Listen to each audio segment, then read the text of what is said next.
एक भक्त ने महाराज जी से प्रश्न किया, क्या अपने कर्मों का फल माता पिता को भी भोगना पड़ता है या माता पिता के कर्मों का फल संतान पर आता है? महाराज जी मुस्कुराए और बोले, बेटा, संसार में संबंध केवल शरीर के नहीं होते, कर्म के भी होते हैं। जैसे अगर तुम्हारा बेटा कोई अधर्म का आचरण करे, चोरी, झूठ, हिंसा, और पुलिस आए, तो क्या वह केवल उसे पकड़ेगी? नहीं, वो पूछेगी, कौन है इसकी मां, कौन है पिता? तुम्हें जवाब देना होगा। अगर वह दोषी है तो समाज का ताना, कानून की पूछताछ, सब तुम्हें भी झेलना होगा। क्यों?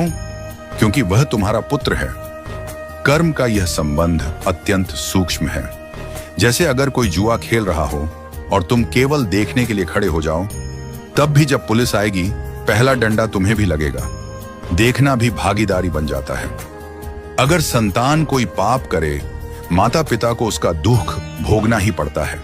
लेकिन अगर वही संतान भगवान की भक्ति करे, तो माता पिता का गौरव बन जाता है। भगवान स्वयं उसकी माँ पिता को प्रणाम करते हैं। शास्त्रों में लिखा है, यदि घर में एक भी भक्त हो तो 21 पीढ़ियां उतर जाती हैं। यह कर्म का सूक्ष्म योग है। जैसे आग में हाथ डालो, जलोगे, चाहे जानबूझकर डालो या भूल से, परिणाम तो होगा ही। इसीलिए हम भगवान से यह प्रार्थना करें, हे प्रभु, हमें ऐसा पुत्र दो जो भक्त हो, ऐसा पति दो जो ईमानदार हो, ऐसा परिवार दो जो तुम्हारे चरणों में रमण करे। क्योंकि यदि परिवार अधर्मी हो गया तो उसके पापों का ताप तुम्हें भी सहना पड़ेगा। और अगर कोई बहुत बड़ा अपराधी न मिले तो उसका घर, परिवार, रिश्तेदार तक पुलिस घेरती है।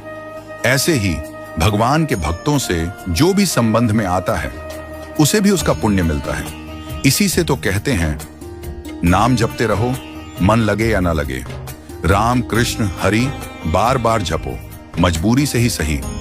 एक दिन ऐसा आएगा जब यह नाम तुम्हारा जीवन बन जाएगा।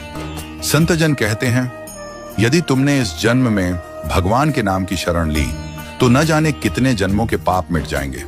पर समस्या यही है, आज मन ठहरता नहीं। आज संकल्प लेते हैं कि संयम से चलेंगे और कल भोग के सामने फिसल जाते हैं। लेकिन बेटा, यदि आज तुम दृढ़ निश्चय कर लो तो एक दिन ऐसा आएगा कि तुम नाम को छोड़ना चाहोगे और वो नाम तुम्हें छोड़ने नहीं देगा। भगवान तो कृपालु हैं ही, पर उनका नाम उनसे भी ज्यादा कृपालु है। इसलिए कहता हूं, मजबूरी से ही सही, जबरदस्ती रट लो। राधा राधा राधा राधा, यही परमानंद है, यही सुख है, यही परलोक है, यही मोक्ष का मार्ग है। यह कहानी केवल एक उपदेश नहीं, जीवन का दर्पण है। धर्म, कर्म और प्रेम, इन तीनों का सुंदर समन्वय